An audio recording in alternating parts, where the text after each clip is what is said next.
Hello दोस्तों, स्वागत है आपके अपने YouTube channel AS2 job cracker में। दोस्तों, मैं फिर आपके सम्मुख लेके आया हूँ संविधान की सीरीज़ के द्वारा चल रही क्लास नंबर 6, जो कि एक अद्भुत तरीके से चलाई जा रही है। दोस्तों, उम्मीद करता हूँ आप सभी स्वस्थ होंगे तथा अपनी पढ़ाई भी अच्छी तरीके से कर रहे होंगे। दोस्तों, यह क्लास नंबर 6 होगी, जो कि उद्देशिका के टॉपिक पर है। और उद्देशिका के अंतर्गत आने वाले समस्त टॉपिक आपके सामने आपके सम्मुख ये प्रश्नोत्तरी की भरी क्लास आपके सम्मुख है।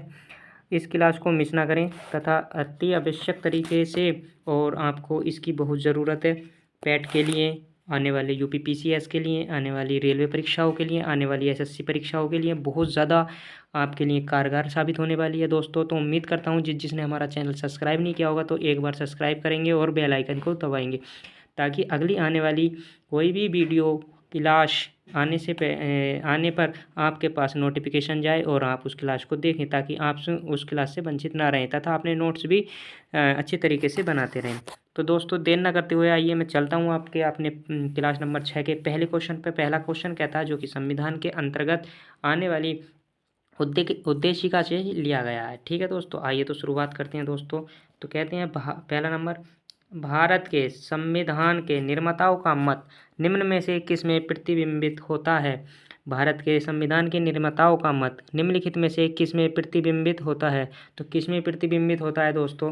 तो 4 ऑप्शन आपके सामने दिए हैं, बताइए उसमें से उचित ऑप्शन कौन सा होगा। तो दोस्तों, प्रतिबिंबित जो होता है वो आपका उद्देशिका में होता है। किस में होता है? उद्देशिका में, यानी एक का ए आंसर। ठीक है दोस्तों, आपको बता देता हूँ थोड़ा सा इसके बारे में। भारत के संविधान के जो निर्माताओं का मत यानी मस्तिष्क उद्देशिका में प्रतिबिंबित होता है। यह संविधान की मन स्थिति को समझाने की एक कुंजी है। भाई साहब, अगर बात होने लगे कि मन स्थिति को समझाने की संविधान की कौन सी कुंजी होती है, तो आप कहेंगे उद्देशिका हमारे मन मस्तिष्क को समझाने की संविधान की एक कुंजी है। ठीक है दोस्तों, अच्छा आगे बता देता हूँ। 13 दिसंबर 1946 को संविधान सभा के समक्ष जवाहरलाल नेहरू ने उद्देश्य प्रस्ताव को 22 जनवरी 1947 को पारित किया था। ठीक है, यानी 13 दिसंबर 1946 को संविधान के समक्ष जवाहरलाल नेहरू ने प्रस्तुत किया था तथा प्रस्ताव को 22 जनवरी 1947 को पारित किया गया था। ठीक है दोस्तों, दोनों पॉइंट आपको अच्छे से याद होंगे, याद करिए और लिखते रहिए। ठीक है दोस्तों, आइए चलते हैं क्वेश्चन नंबर 2 की ओर। क्वेश्चन नंबर 2 कहता है, जो कि ये सारे के सारे 5 स्टार के क्वेश्चन है। ठीक है दोस्तों, 5 स्टार के क्वेश्चन है, अरे कहीं छूट ना जाए। ठीक है, पैट के लिए, भारत के संविधान के निर्माताओं का मत निम्न में से किस में परिलक्षित है? देखिए फिर वही बात, किस में परिलक्षित होता है दोस्तों? सभी का निर्माताओं का मस्तिष्क। तो आप इसका ऑप्शन मेरे बताने से पहले कमेंट कर दिया करो, ठीक है, ताकि आपका अगर गलत भी जाए तो आपको याद हो जाएगा मेरे बताने से भी। और गलत होता है तो फिर उसके बाद में जब सही बताता है टीचर, तो ऑटोमेटिक सही याद हो जाता है। तो उसका भी मत क्या है? प्रस्तावना में परिलक्षित होता है। ठीक है दोस्तों, आइए चलते हैं अगले क्वेश्चन की ओर। Question number 3। क्वेश्चन नंबर 3 कहता है, भारतीय संविधान की प्रस्तावना में भारत को किस रूप में घोषित किया है? यानी भारत की जो संविधान की प्रस्तावना है, भारत को किस रूप में घोषित किया गया है? तो किस रूप में घोषित किया गया है? वेरी वेरी इंपॉर्टेंट क्वेश्चन है दोस्तों ये, और आपका सबसे इम्पोर्टेंट क्वेश्चन होने की संभावना है इस चैप्टर में। ठीक है, तो ये संभावना है, एक सार्वभौमिक समाजवादी धर्मनिरपेक्ष प्रजातंत्र तांत्रिक गणतंत्र। ठीक है, यानी C option is right option. ठीक है दोस्तों, आइए चलते हैं आपके क्वेश्चन नंबर 4 की ओर। क्वेश्चन नंबर 4 कहता है, भारतीय संविधान की प्रस्तावना में समाजवादी शब्द किस संशोधन के तहत जोड़ा गया है? भारतीय संविधान की प्रस्तावना में समाजवादी शब्द किस संशोधन के तहत जोड़ा गया है? तो भाई साहब बताएंगे किस संविधान संशोधन के तहत जोड़ा गया है? तो वो जोड़ा गया है 42वां संविधान संशोधन, 42वां संविधान संशोधन 1976। ठीक है दोस्तों, 1976 में 42वें संविधान संशोधन के द्वारा प्रस्तावना में समाजवादी, पंथनिरपेक्ष और अखंडता शब्द जोड़े गए थे। ठीक है दोस्तों, आगे चलते हैं क्वेश्चन नंबर 5। क्वेश्चन नंबर 5 कहता है, भारतीय संविधान की प्रस्तावना में समाजवादी शब्द किस संशोधन के तहत जोड़ा गया? फिर वही बात, किस संविधान संशोधन के थ्रू जोड़ा गया था? तो भाई साहब किसके थ्रू जोड़ा गया था? 42वें संविधान संशोधन। 42वां संविधान संशोधन हुआ था 1976 को। ठीक है दोस्तों, और इससे क्या क्या इसमें जोड़ा गया था? तो जोड़ा गया था समाजवादी, पंथनिरपेक्ष और अखंडता, ये 3 शब्द जोड़े गए थे। ठीक है दोस्तों, आइए चलते हैं क्वेश्चन नंबर 6 की और। क्वेश्चन नंबर 6 कहता है, निम्नलिखित में से कौन सा 42वें संविधान संशोधन के माध्यम से भारत के संविधान में प्रस्तावना में जोड़ा गया है? यानी 42वें संविधान के संशोधन में इन चारों ऑप्शनों में से ऐसा कौन सा है जो संविधान के संशोधन में जोड़ा गया है? तो कौन सा जोड़ा गया है? तो वो जोड़ा गया है हमारा समाजवाद पंथ निरपेक्ष, यानी C option is right option. C option is right option. ठीक है दोस्तों, आइए चलते हैं क्वेश्चन 7 की ओर। 7 कहता है भारतीय संविधान की प्रस्तावना में धर्मनिरपेक्ष समाजवादी शब्द जोड़े गए हैं। भारत की संविधान की प्रस्तावना में धर्मनिरपेक्ष समाजवाद शब्द जोड़े गए हैं। तो किसके थ्रू जोड़े गए हैं दोस्तों?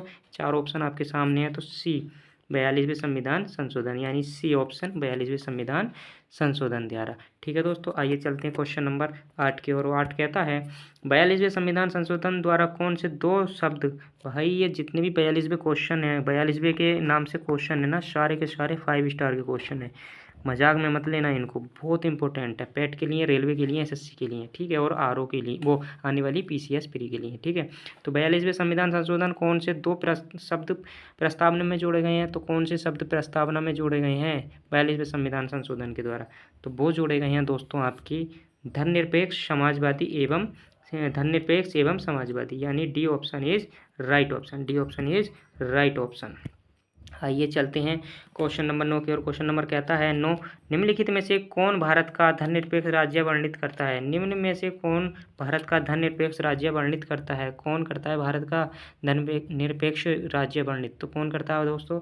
तो वो करता है संविधान की प्रस्तावना, यानी B option is right option. B option is right option, यानी कि संविधान की प्रस्तावना। ठीक है दोस्तों, आइए चलते हैं क्वेश्चन नंबर 10 की ओर। क्वेश्चन नंबर 10 कहता है निम्नलिखित में शब्दों में कौन सा शब्द 1975 में भारतीय संविधान की प्रस्तावना में सम्मिलित नहीं था? तो दोस्तों 1975 में ऐसा कौन सा शब्द था जो भारत की संविधान की प्रस्तावना में नहीं था? तो कौन सा शब्द नहीं था? तो वो नहीं था अखंडता, यानी D option is right option. कौन सा? अखंडता। D option is right option, यानी 3 शब्द जो जोड़े गए थे 1976 में 42वें संविधान संशोधन द्वारा, वो ये थे आपके समाजवादी पंथ निरपेक्ष अखंडता। ठीक है दोस्तों, आइए चलते हैं 11 क्वेश्चन की ओर। 11 कहता है संविधान की प्रस्तावना का विधिक रूप क्या है? दोस्तों वेरी वेरी इंपॉर्टेंट सवाल चल रहे हैं, कभी भी मिस ना करना इस क्लास को, ये बहुत इंपॉर्टेंट क्लास है। ठीक है, संविधान की प्रस्तावना का विधिक रूप क्या है? तो संविधान की प्रस्तावना का विधिक रूप है दोस्तों, विधिक रूप होगा इसका संविधान की प्रस्तावना का, यह लागू नहीं किया जा सकता। यह लागू नहीं किया जा सकता, यानी कि B option is right option. ठीक है, B option is right option. यानी 12 क्वेश्चन पे आ जाइए। 12 कहता है भारतीय संविधान की उद्देशिका में संशोधन किया गया है। भारतीय संविधान की उद्देशिका में संशोधन किया गया है। कौन सा संशोधन किया गया है? आपके सामने देखिए, इससे इम्पोर्टेंट सवाल कहीं नहीं है, पीसीएस तक में पूछे गए हैं। तो कौन सा है? 42वां संविधान संशोधन। C option is right option. 42वां संविधान संशोधन 1976।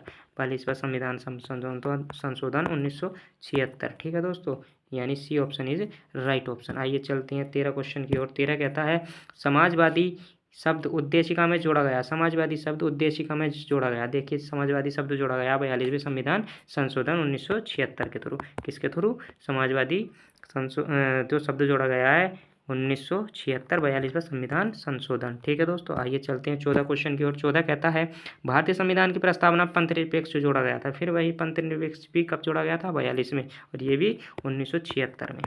42 में और ये भी 1976 में। ठीक है दोस्तों, आइए चलते हैं क्वेश्चन नंबर 15। क्वेश्चन नंबर 15 कहता है भारत में लौकिक सार्वभौमिकता है क्योंकि संविधान की प्रस्तावना आरंभ होती है। भारत में लौकिक सार्वभौमिकता है क्योंकि संविधान की प्रस्तावना आरंभ होती है। किससे आरंभ होती है दोस्तों?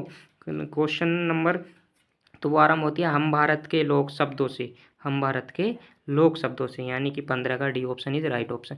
दोस्तों उम्मीद करता हूँ सभी को हमारी क्लास अच्छी लगी होगी। अच्छी लगी हो तो लाइक करें, शेयर करें, कमेंट करें। दोस्तों क्लास को मिस मत करना। आज से जो अगली क्लासेस चलेंगी A to Z आपके बहुत कंपलसरी होने वाली हैं। उम्मीद करता हूँ जिसने हमारा चैनल सब्सक्राइब नहीं किया होगा आप सब्सक्राइब करेंगे, अपने दोस्तों में शेयर करेंगे तथा उनसे कहेंगे दोस्तों वहाँ पे एक बढ़िया प्रैक्टिस चल रही है, वहाँ अच्छे प्रश्न उत्तरी चल रहे हैं। दोस्तों एक भी क्वेश्चन ऐसा नहीं है जो आपकी परीक्षा में ना आया हो, कम से कम 5 बार परीक्षा में आए हुए क्वेश्चन हम आपके सामने ला रहे हैं। कभी भी ये मत सोचना कि ये ऐसा पढ़ा रहे हैं वैसा पढ़ा रहे हैं, नहीं भाई, क्वेश्चन इतनी अंदर से इतने दिनों से ही तैयार कर रहे हैं हम सारे का सारा स्टाफ बहुत दिनों से। तो दोस्तों उम्मीद करता हूँ आप सब इसी प्रकार अपना साथ और हमारा प्यार बरकरार रखेंगे, और आने वाली हर एक वीडियो को आप इसी तरह से हमारे प्रति प्यार रखेंगे, आभार देंगे, और अपने दोस्तों में और संबंधियों में और जो भाई बहन आपके पढ़ते हैं आपके साथ उनमें इस वीडियो को, हमारे चैनल को शेयर करेंगे, सब्सक्राइब करेंगे। दोस्तों सब्सक्राइब करना ना भूलें चैनल को। ऐसे ही सीरीज़ चलेंगी सारे के सारे सब्जेक्टों की, बहुत से जल्द आपको अच्छे से अच्छा कंटेंट देखने को मिलेगा। बस आपके आभार की ज़रूरत है हमें। आपके बहुत बहुत धन्यवाद। थैंक यू दोस्तों। जय हिंद।